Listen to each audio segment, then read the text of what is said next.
Assalamualaikum warahmatullahi wabarakatuh. Hai guys, perkenalkan nama aku Yasmin Nazarehana dari kelas KM 4407 jurusan Ilmu Komunikasi angkatan 2020. Jadi di video ini aku akan memperlihatkan hasil wawancaraku bersama kedua orang tuaku mengenai penyebaran informasi atau bisa dibilang distribusi informasi. So, check it out. Assalamualaikum. Waalaikumsalam. Apa kabar? Sehat dong. Papa gimana? Sehat. Papa ngapain? Alhamdulillah. Lagi nonton TV. Oke. Ini Amin Yasmin ada ini tugas wawancara gitu ke orang tua sih, lebih tepatnya kayak keluarga inti. Cuman ibunya nyaranin ke orang tua aja yang lebih dekat. Wawancara itu tentang distribusi informasi gitu. Apakah Papa bersedia? Oke, bersedia. Oke. Jadi yang pertama tuh apakah Papa tahu arti dari distribusi informasi itu sendiri? Arti distribusi informasi tahu. Apa? Menurut Papa, distribusi informasi adalah penyebaran informasi dari satu titik ke beberapa, dari satu orang atau dari satu sumber ke beberapa orang atau ke beberapa sumber yang disebarkan lagi, begitu. Secara nggak langsung tahu cara untuk mendistribusikan informasi itu sendiri, salah satunya menggunakan media sosial. Papa tahu caranya? Tahu. Menurut Papa caranya itu gimana bagi persepsi dari Papa? Ya, persepsi Papa kalau dari media sosial misalnya ada berita dari teman kita ya di feed. Nah, informasi atau berita atau apapun lah, itu kita bisa klik aja, bagikan atau share ya di tombol share di media sosial itu. Kalau di Facebook, kalau di IG kan bisa itu juga kan, bisa di capture atau bisa di linknya disalin, di share juga. TikTok gitu juga seperti itu. Twitter apalagi lebih gampang, tinggal di retweet aja seperti itu. Kalau itu kan media sosial kayak lebih sifat umum ya. Kalau yang setelah ini kalau dari aplikasi percakapan kayak WhatsApp, kayak Telegram, kayak gitu gimana? Kalau WhatsApp lebih gampang lagi. Penyebarannya bisa dengan teruskan kan, dengan tombol teruskan gitu. Ya, biasanya seperti itu. Atau bisa juga kalau misalnya kita nggak mau kelihatan meneruskan gitu, kita save dulu gambarnya atau kita salin, terus kita copy lagi, copy paste lagi, kita kirim lagi ke orang lain atau ke grup. Kalau itu kan berdasarkan kayak lebih ke kontekstual gitu kan, lebih ke teks lah lebih tepatnya.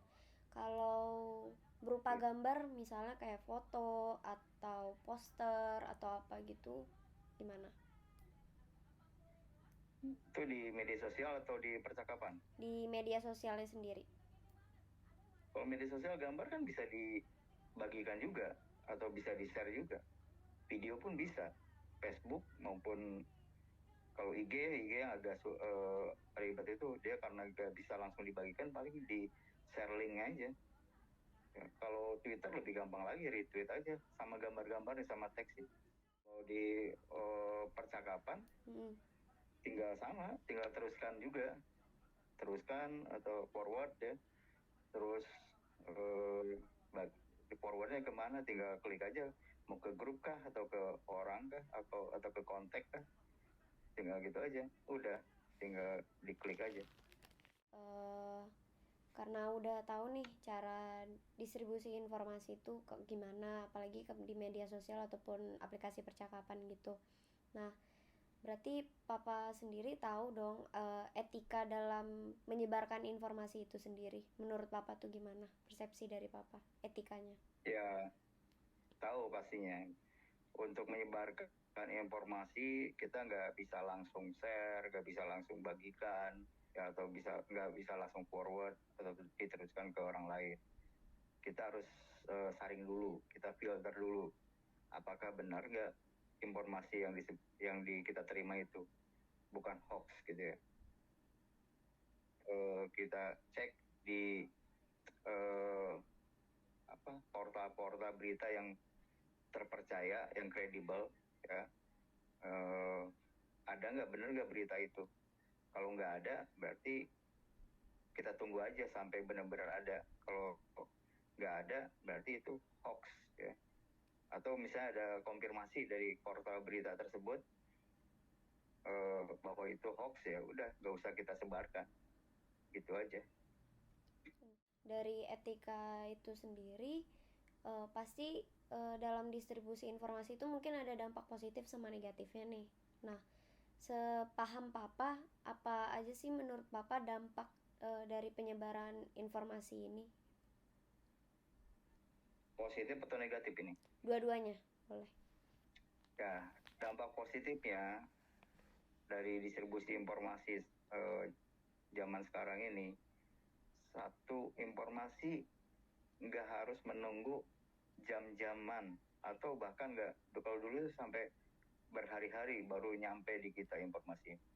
Ini cukup dengan beberapa menit, bahkan beberapa detik langsung kita terima informasi yang baru terjadi beberapa menit yang lalu.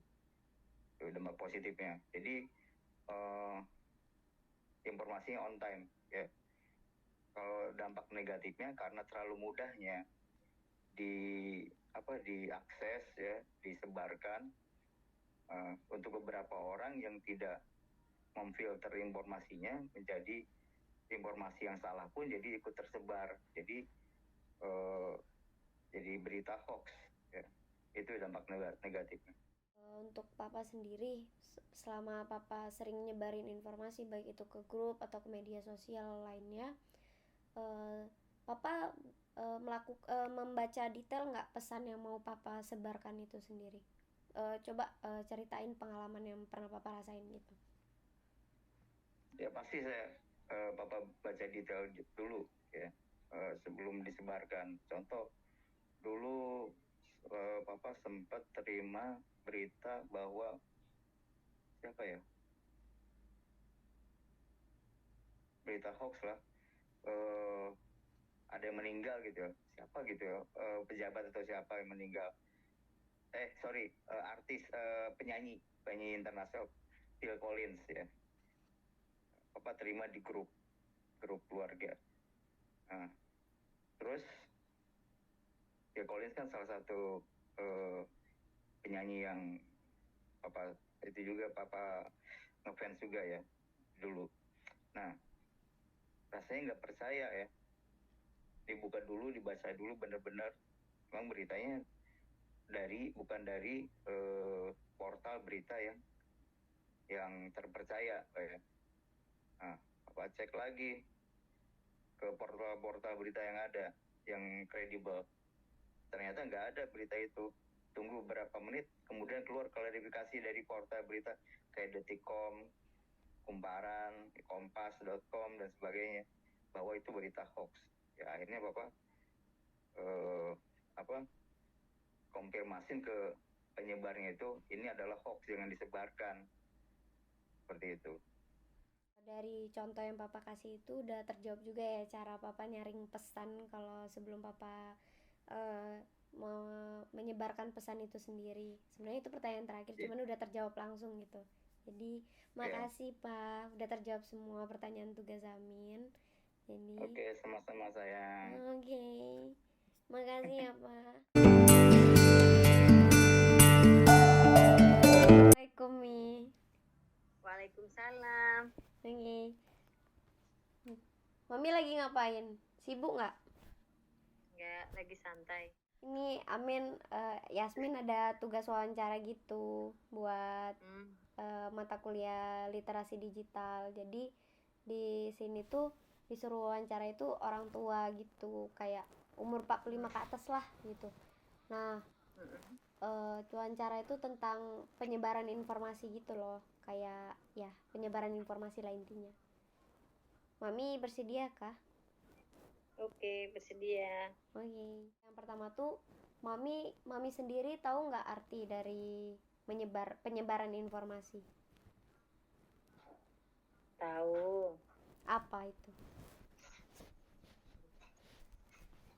Ya, penyebaran informasi ya kalau kita ya informasi-informasi yang dalam arti promosiin sesuatu barang, produk, ya teman punya bisa, sendiri bisa. Oke. Untuk cara untuk cara menyebarkan informasi itu sendiri kayak pakai media sosial kayak Instagram, Instagram, Facebook gitu, tahu nggak caranya? Tahu. Kalau dari mami sendiri caranya gimana? Untuk Biasanya sih mami foto dulu, terus ya habis difoto terus diposting aja di WA bisa, di Instagram bisa. itu kan media sosial kayak Instagram. Nah, kalau di WA sendiri tuh gimana? Apa ada bedanya nggak di Instagram sama WA? Ya beda, kalau di WA kan dia status bisa, terus kalau bisa juga kita mempromosikannya di grup-grup, di teman-teman. Nah, kalau Instagram kan dia luas. Itu kan lebih ke nyebarin informasinya kayak berupa teks ya, kayak teks gitu kan. Kalau berupa gambar gitu mami gimana? Berupa gambar Ya. Kayak gambar poster atau ya gitulah pokoknya. Ya difoto dulu, disusun dulu kata-katanya, karena itu kan bersifat yang mungkin punya teman atau punya pribadi sendiri itu. Karena tahu tadi kan udah ngejelasin distribusi informasi itu gimana gitu kan. Nah, untuk etikanya sendiri dalam menyebarkan informasi itu sendiri, mami tahu atau enggak? Kalau tahu bisa boleh jelasin gitu gimana? Ya tahu sih, cuman ya dari etikanya sih kita ya menyusun kata-katanya, mengetahui produk barang tersebut apa gitu aja.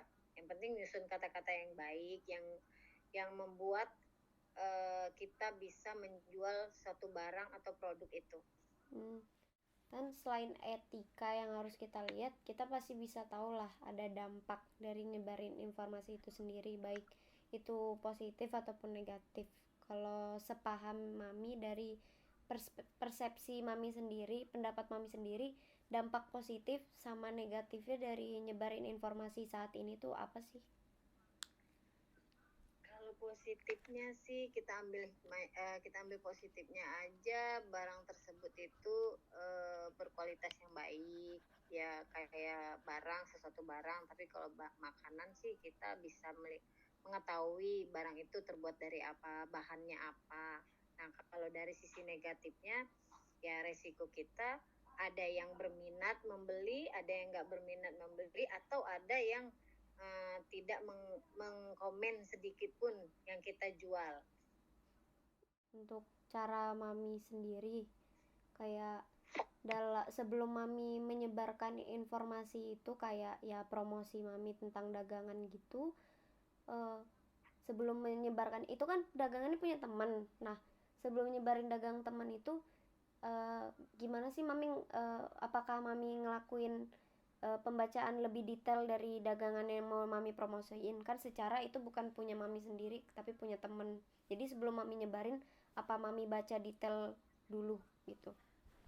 Ya harus tahu, harus detail. Kita harus mengetahui barang itu apa, kualitasnya apa. Terus kalau mengenai barang yang kita jual itu makanan atau apa, kita harus tahu itu buatnya dari apa, bahannya apa, terus cara mereka membuatnya, tapi tidak sedetail kita harus mengetahui kamu bagaimana membuatnya, bahannya apa aja, sedetail mungkin sih enggak, karena enggak mungkin mereka memberikan sedetail mungkin pada kita gitu untuk mempromosikan itu. Kita paling sekedarnya kita mengetahui itu bahannya apa. Ini ya seperti kita mempromosiin, ini enak loh, renyah rasanya, enak rasanya gitu.